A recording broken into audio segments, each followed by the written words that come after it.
Assalamualaikum warahmatullahi wabarakatuh. Alhamdulillahirabbil alamin. Wassalatu wassalamu ala asyrafil anbiya'i wal mursalin. Imamil muttaqin sayyidil ghorin al muhajjalin wa ala alihi wa sahbihi mujahidin tahirin amma ba'du. Para muhibbin rahimakumullah. Alhamdulillah kita masih ada dalam ridho dan naungan pertolongan Allah Subhanahu wa taala, mudah-mudahan. Dan insyaallah kita akan kembali bertemu dalam rangka kajian pembahasan beberapa masalah. Salah satunya insyaallah kajian kita pertemuan ini akan membahas tentang masalah wakafan. Pertanyaannya, bagaimana caranya mentasarufkan atau memanfaatkan sawah yang diwakafkan untuk masjid secara mutlak, seperti kata wakif Ki Zaid yang mewakafkan, saya wakafkan sebidang sawah saya untuk masjid. Untuk masjid. Yang dipertanyakan bagaimana hasil sawah tersebut, apa bisa untuk merehab masjid dan atau untuk kemaslahatan masjid. Jawabannya, hasil sawah tersebut harus digunakan untuk merehab, tidak untuk yang lain.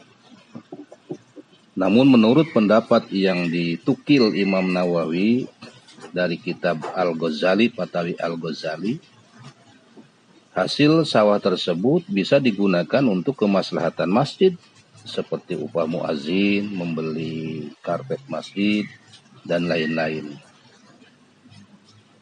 Dijelaskan dalam kitab Fathul Mu'in, I'anatul Talibin Juz'ani Shahifah 182, wa yusarrafu rai'ul mawqufi 'alal masjidi mutlaqan aw 'ala imaratihi fil bina'i walali munaratihi wa bi takhsisil muhakkami wa sulami wa bi ujratil qayyimi lal muaddinu wal imamu wal husuru wa dhihnu ila in kana al waqfu li masalihi fa yusarrafu fi dalika ila anqala lakinahu nukila ba'dahu an Fatawil Ghazali ana yusarrafu lahuma wa huwa al-auzah kama fil waqfi alal masalih.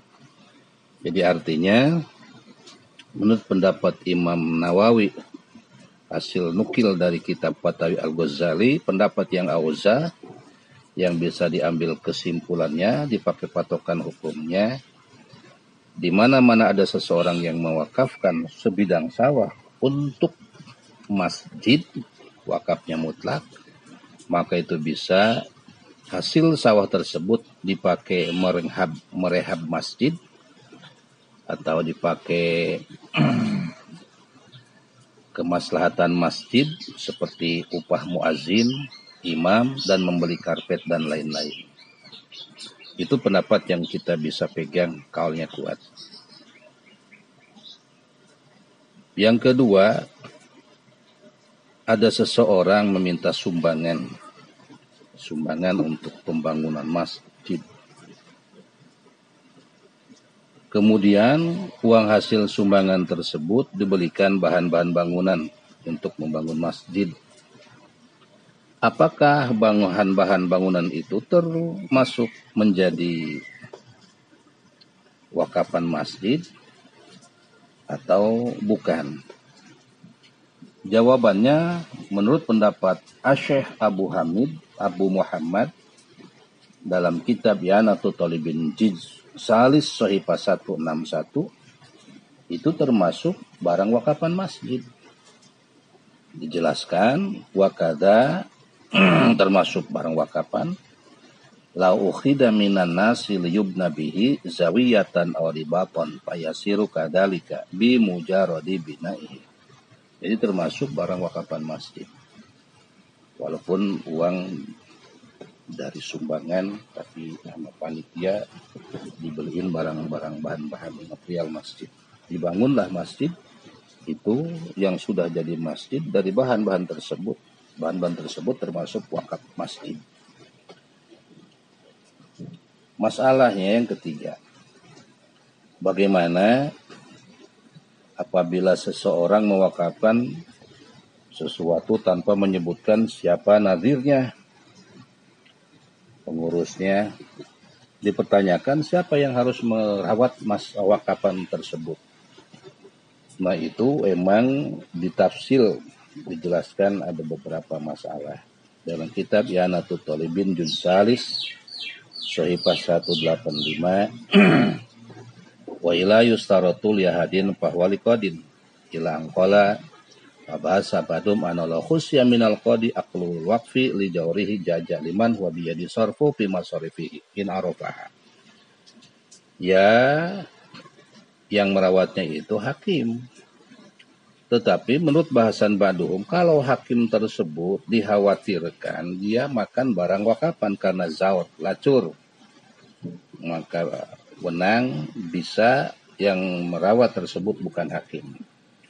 Orang yang dipercaya, orangnya jujur, itu aja. Kalau nggak ada, maka diserahkanlah kepada kiai, ahli fakih yang mengatur. Kalau bisa ya pak kiainya yang merawat wakapan. Kalaupun nggak keburu karena banyak kesibukan, maka bisa dipercayakan kepada seseorang, orang tersebut dikasih masukan dan dikasih saran, dibimbing oleh Pak Kiai. Itulah masalah ketiga. Masalah yang keempat, bagaimana hukumnya menjual alat-alat atau bahan bangunan masjid yang telah rusak, seperti kayu, tikar, dan lain-lainnya. Dijelaskan dalam salah satu kitab, I'anatul Talibin, juz salis, Sahifah 180, wa yajuju bai'u husuril masjidi al mauqufati alaihi dabaliyas biandaha bajamaluha wa naf'uha wa kanas al maslatu fi bai'iha wa kada judu'u al munkasiro. Boleh diperbolehkan menjual karpet-karpet masjid yang diwakafkan ke masjid kalau tidak bisa untuk dialak manfaat dan digunakan karena sudah hancur. Bisa dijual kalau ada yang mau menjual. Uangnya nanti kembali ke masjid. Nah, termasuk seperti karpet masjid, judu al-munkasiro. Bahan-bahan kusen masjid dan sebangsanya. Kalau sudah tidak bisa digunakan untuk masjid, itu boleh dijual. Tapi kalau bisa digunakan seperti dibuat esteger, dibuat tangga, itu jangan dijual, manfaatkan dululah ke masjid, buat tangga, buat esteger, atau bisa dipilih yang bagus-bagus untuk dibikin papan masjid, papat buat pintu masjid, atau loster masjid, itu tidak boleh dijual, selagi bisa dialah manfaat. Itu dijelaskan. Wa kharaja bi walam taslah ma idza amkana ayutakhoda minhu nahwi alwahi fala tubau qat'an bal yaztahidu al hakim wa yasta'miluhu bima huwa aqrabu li maqsudil waqi. Qala subki hatta law amkana istimalu bi idrajihi bialatil imarati imtana al bai'u bima yadhhar. Masalah yang kelima, Ki Zaid mewakafkan sebidang tanah kepada Ki Umar. Akad wakafnya kata Zaid, Mar, saya mewakafkan sebidang tanah kepadamu dan kepada anak-anak kamu. Zaid itu anaknya ada 10. Zaid mewakafkan sebidang tanah kepada Ki Umar. Mar, kata Zaid, saya mewakafkan sebidang tanah buat kamu dan anak-anak kamu. Umar itu anaknya 10. Zaid wakif, Umar mauquf alaihim beserta anak-anaknya. Selagi masih hidup Umar yang menggarap sawah tersebut tanah wakapan. Meninggallah Umar, turun ke anak ke satu meninggal, kedua, dan seterusnya. Setelah semuanya habis anak Umar yang 10, ini sawah wakapan itu siapakah yang mengambil alih? Oh, itu yang mengambil alihnya diserahkan kepada keluarga terdekat Zaid yang mewakafkan. Tapi bukan termasuk ahli waris Zaid. Jadi kerabat, sanak saudara yang tidak termasuk ahli waris.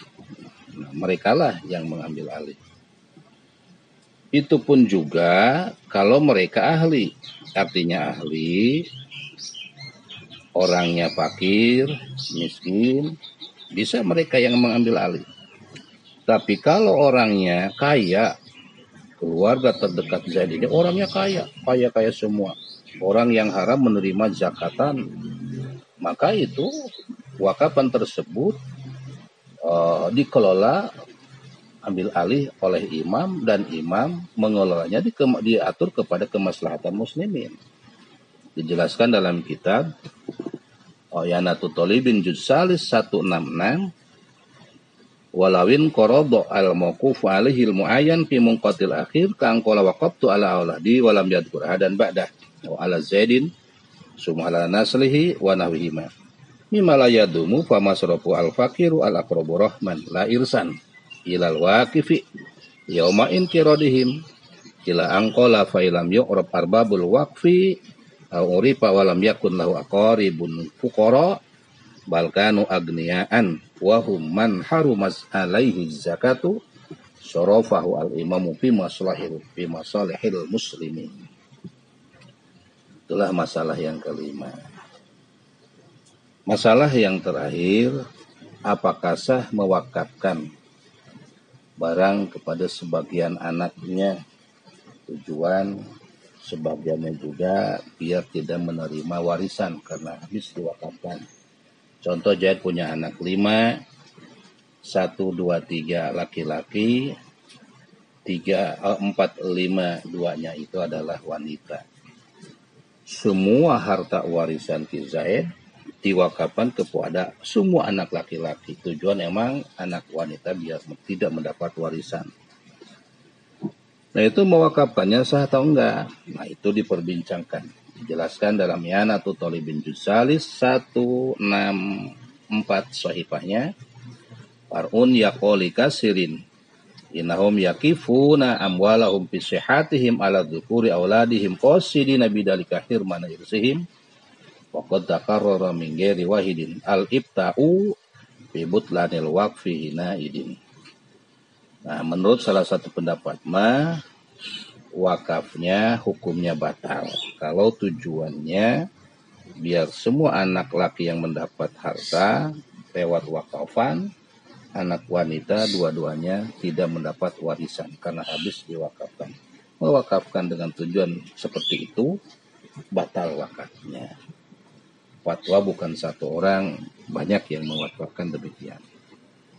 Tapi ada satu pendapat Syekhuna Ton Badawi bihi nadorun dohirun, diperbincangkan bala al-wajhu as-sihhatu balikah. Menurut satu pendapat itu sah hukumnya, sah wakafnya walaupun dengan niat tersebut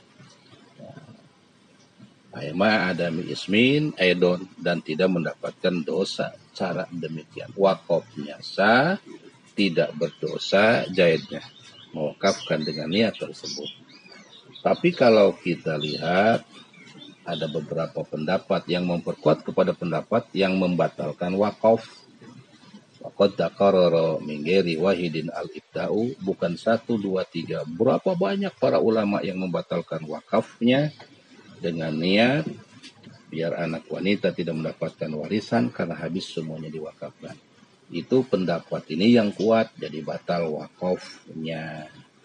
Cukup sekian 6 masalah yang bisa diutarakan. Mudah-mudahan ada manfaatnya. Insya Allah di lain kesempatan kita akan kembali lagi. Assalamualaikum warahmatullahi wabarakatuh.